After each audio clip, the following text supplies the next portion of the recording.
mga kalingap, welcome back to my YouTube channel. Magandang araw po sa lahat sa amanda ko kayo ng mundo naroroon ngayon. At ito na naman guys, ang inyong lingkod, my vlog sa aking second channel tayo mga kalingap. At ayun no, sa mga usapin at mga naririnig po natin no, na may isang reactor no, sa kabila, Team Guapa no, na dating reactor ng Kalingap. Ngayon ay Team Guapa na po sila mga kalingap no. At ayun, wala na sila dito sa Kalingap at si Kalingap Edo ngayon ang kanilang binabanatan mga kalingap. At ito no, may nalaman tayo mga kalingap na grabe pala itong ginawa ni Kalingap Edo. Ito kaya ay nagawa or magagawa ni Kalingap Edo dito kay Tikyo mga kalingap. That time na okay pa po sila ni Tikyo mga kalingap. Ito kaya ay magagawa ni Kalingap Edo mga kalingap. So bago natin iparinig o bago ko iparinig sa inyo itong mga sinasabi ko na ito, siyempre shoutout muna tayo sa ating founder, Kuya Bal, Ate Edna, Kalingap Rab, at sa lahat po ng mga nasa landing pad, ambassador, deputy, mga Kalingap Scouters, miga love shoutout po sa inyong lahat. At ganoon din po sa mga OFW, mga sponsor, at sa mga kapwa ko po reactor. Shoutout po sa inyong lahat. Ayun mga Kalingap, sa mga hindi pa po nakasubscribe sa aking maliit na YouTube channel, Kalingap Maymay, sa aking main channel, no? At dito nga po sa Maymay Vlogs, ayan, pa-subscribe na po and click the notification bell para po updated kayo sa aking mga reaction video na ina-upload araw-araw. Ayan, maraming salamat po mga Kalingap sa mga nag-subscribe po dito sa aking second channel at mga nanonood po sa aking mga reaction video. Ayan po, no? Ito mga Kalingap, ituloy na po natin itong aking reaction ngayon, no? About po dito kay Kalingap Edo. At ayun nga, sinabi nga po ni Banat Bagsik, no? At Iglo na ayun nga daw po ay dahil nga hindi pumayag na mag-date di umano itong dalawa noon no, kasi ngayon ay talagang si Kalingap Edo ang kanilang binabanatan ngayon no. Hindi ko alam kung bakit si Kalingap Edo ang kanilang binabalikan, kasi nga daw itong Kalingap ay or mga nagko-comment ay ang binabanatan ay si Tikyo, kaya sila naman ang binabanatan nila siguro no, sa aking pagkakaano lang mga kalingap, sa aking pagkaka-observe no, na nangyayari po, kasi nga yun, si Edo ngayon ang kanilang binabalikan no, na hindi naman nagsasalita si Edo at hindi naman sila inaano ni Edo, di ba? Wala namang ginawa si Kalingap Edo, unlike Tikyo na talagang may ginawa dito sa Kalingap. Unang-una yung nagpa-tulpo, di ba? Kung hindi sila nagpatulpo, di sana walang usapin about sa Batalero family.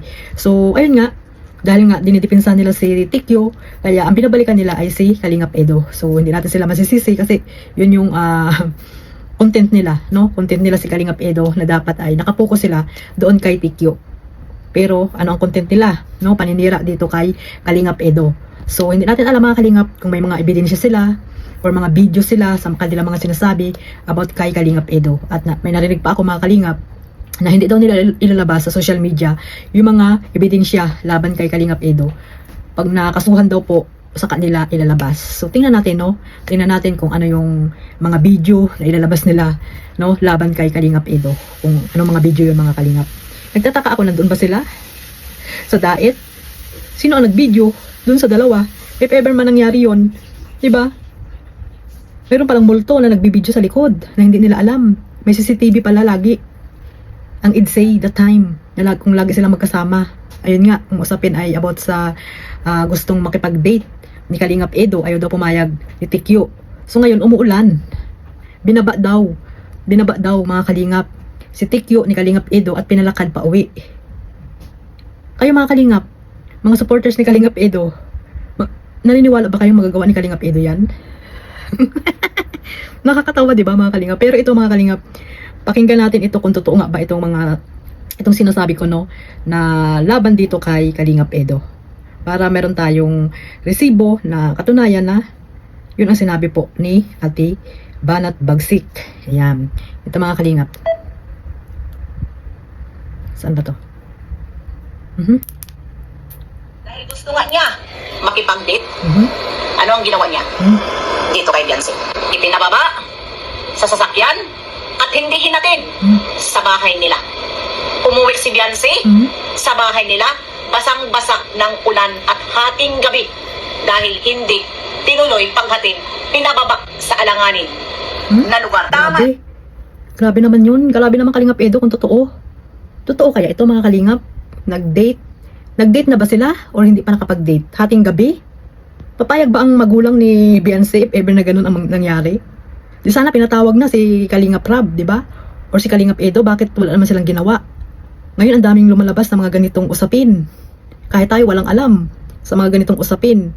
Ba't alam nila? Sino nagsabi? At sino nag-video? Na inayawan siya ni Beyonce. Dahil Tama lang daw na inayawan si Kalingap Edo ni Beyonce. Alit ko, yan. yung ugali niya yan, hindi na yan makukuha. Pagdating ng sumpong niya, sumpong talaga yan. At baka masaktan pa si Beyonce. Yan ang ugali ng idol nyo. Huwag nyo kaming pilitin na ilabas ang dapat hindi ilabas. Dahil marami kaming alam sa ginawa ng idol nyo. Saan ba nanggaling ang kaguluhan na ito? Hindi ba sa'yo? Ang idol nyo, pinagtakpan ni Kalingap Rab, pinagtakpan ni Kuya Val? Kaya nagkaganito? Alang-alang na hindi mabas ang idol nyo? Huwag kayong mag-alala. Sabi ko nga sa inyo, unti-unti namin ilalabas ang ginagawa ng idol nyo. Grabe. Grabe, totoo kaya ito, mga Kalingap? Pakinggan natin ulit, ha? Inasunod ang kanyang gusto. Hindi nasunod, ayun. Yun nga, mga Kalingap, sabi ko nga, yun, nag-date sila, tapos hindi nasunod ang gusto, no? Kaya, umuulan that time, no? Kaya, pinababa daw, hating gabi. Diyos ko, nakakatakot yun, mga Kalingap. Kung umuulan pa, tapos pinalakad pa uwi, saan kayang banda yun? At sino kaya nagsabi dito kila Ate Banat, no? At may mga alam silang ganito, may CCTV ba? May video ba itong si Beyonce na ibinigay sa kanila? Mahirap kasi pag sabi-sabi lang, mga Kalingap, madaling gumawa ng kwento, 'di ba? Lalo pag nadidihado ka na. Ang maganda dito kung may video talaga silang maipakita. So sabi naman nila Ate Bibi, wag daw silang sagarin dahil unti-unti nilang ilalabas ang katotohanan. So matagal na nila sinasabi yung mga katotohanan na yan. Matagal na nila sinasabi yung mga katotohanan na yan. So, ayun nga, sabi ko nga, hindi nila ilalabas dito sa social media. Pag sa kaso na lang daw, ilalabas yung mga, hindi ko alam kung ano yung ilalabas nila, video or what. 'Di ba? Kasi pag mga sabi-sabi, hindi lang paniniwalaan ng abogado yan. Kailangan talaga may concrete evidence kayo na ipakita laban dito kay Kalingap Edo na ginawa niya nga iyan kay Beyonce. 'Di ba?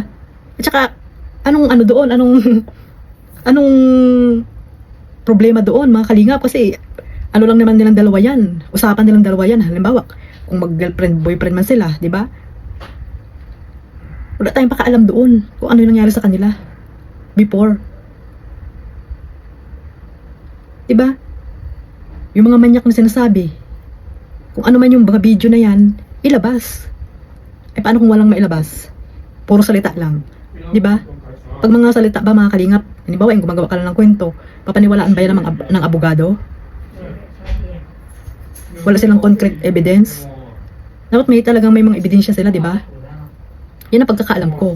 Pero kung mga sabi-sabi lang, salita, kung ano-ano, siguro hindi ito paniniwalaan ng abogado, mga Kalingap. No, lalo pat may relasyon yung dalawa. O baka sabihin, bakit kayo nangingialam? Di ba? Ano yung sinabi pa dito ni Ate Glo na pinagtakpan ni Kalingap Rab at ni Kuya Bal itong si Edo? Ano po yun? Ano kaya yun, mga Kalingap? No? Ano kaya yun? Hindi natin alam. So sila Kalingap Rab at Kuya Bal lang ang makakaalam niyan kung ano yung kung bakit ano yung sinasabi dito ni Ate Bibi na pinagtakpan nila itong si Kalingap Edo para hindi mabas. Pandit, ano ang ginawa? Dahil hindi nasunod ang kanyang gusto, dahil gusto nga niya makipag-date, ano ang ginawa niya? Dito kay Beyonce. Dapat hating gabi. Ipinababa. Hating gabi. So, ibig sabihin, nag-date na sila. Hating gabi na yun eh. Saan sila galing? Diba? Baka nag-date na yun sila. Ay, ang gulo. Hindi ko kung ano bang ang nito. Kung niyaya pa lang. Eh, bakit hating gabi? Diba? Hating gabi, sumama siya kay Kalingap Edo. Ano ba yun? Sa sasakyan at hindi hinatid sa bahay nila. Umuwi si Beyonce sa Baka naman doon sa daan, sa gate. Hindi na hinatid sa loob. Kaya nabasa konti. Hindi naman siguro doon kung saan sila nag-date, hindi na hinatid ni Kalingap Edo. Ano yung paglalakarin niya si Beyonce, hindi naman siguro mangyayari yan. Hindi naman siguro gagawin ni Kalingap Edo yan. Grabe naman. Baka naman doon lang sa gate. Pero hindi natin alam, di ba? Yun lang yung aking dito, yung aking naisip, no? Baka naman doon lang sa gate, kaya medyo nabasa. Pagtakbo niya papasok ng bahay nila. Kasi para sa akin, hindi naman gagawin ni Kalingap Edo yan na iiwan niya si Beyonce. Di siyang doon, di pa pag may nangyari, di ba, mga Kalingap? hating gabi pa. Nakakatakot kayo maglakad mag-isa. 'Di ba? Tsaka sa totoo lang mga kalingap, hindi ako naniwala na ginawa ito ni Kalingap Edo kay Beyonce. Nakakatawa, no? Pero antayin natin, no, kung ano yung mga ebidensya nilang ilalabas daw di umano mga kalingap. So ito lang po ang aking masasabi dito, no? Kayo, comment down below mga kalingap, mga ka-team Kalingap Edo dyan, kung magagawa ba ni Kalingap Edo yan, na iiwan ng hating gabi at pinalakad pa uwi. Umuulan pa naman mga kalingap. Grabe, nakakatakot.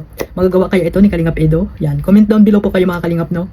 Kung magagawa ito ni Kalingap Edo kay TQ. So ayan po, maraming salamat po sa walang sawang pagsuporta sa aking maliit na YouTube channel, Kalingap Maymay. Huwag niyo rin po kalimutan suportahan Kuya Bal, Ate Edna, Kalingap Rab, Kalingap Edo, at syempre ang Jomcar, si Joy Diwata. Ayan, suportahan niyo po siya sa kanyang YouTube channel. God bless po sa lahat. Mabuhay ang Team Kalingap. Bye bye.